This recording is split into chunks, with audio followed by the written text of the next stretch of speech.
Elvis Demçe, një nga figurat më të njohura në trafikun e drogës dhe i njohur ndryshe si zoti i mafias shqiptare, është vendosur në regjimin 41 bis në Romë, shkruajnë mediat e huaja.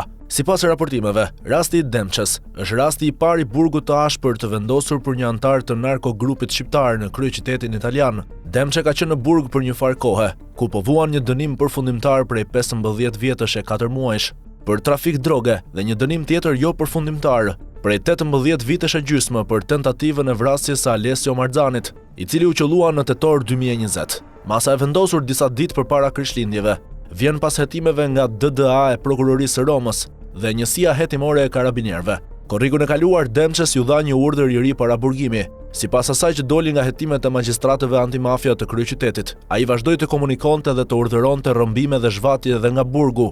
Viktima ishte një shitës makinash nga i cili komando kërkonte informacione rreth rivalve, një grup i lidhur me Fabrizio Fabietin. Dy emra, Fabieti dhe Demçe, me një lidhje të përbashkët në të kaluarën. Fabrizio Piscitelli, udhëheqësi i Ridusibili, i njohur si Diabolik, i vrarë me një plumë në kokë në 7 gusht 2019 në Parco degli Acquedotti.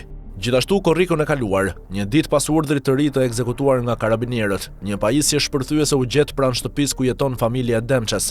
Një zbulim që sugjeroi menjëherë ripozicionime të reja në bilancin e krimit të Romak dhe mbi të cilin po hetojnë magjistratët e drejtorisë së qarkut antimafia. Mbrojtja e Demçes e përfaqësuar nga avokatët Massimiliano Capuzzi dhe Marco Franco i ka paraqitur tashmë një kërkesë ministrit të drejtësisë për të kërkuar pezullimin e ekzekutimit të masës me të cilën u urdhërua regjimi 41 bis dhe një ankesë në gjykatën e mbikëqyrjes që po përgatitet së shpejti.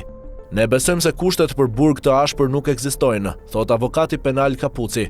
Klienti ynë nuk është dënuar kurrë për lidhje ose lehtësim me mafian. Një masë e pa justifikuar. Në 5 vitet e fundit, DAP e ka transferuar Demçen në institucione që nuk janë të pajisura me struktura për mbrojtjen e shëndetit mendor, me përjashtim në të fundit. Secondiliano, i cili është i pajisur me ATSM, njësi për mbrojtjen e shëndetit mendor.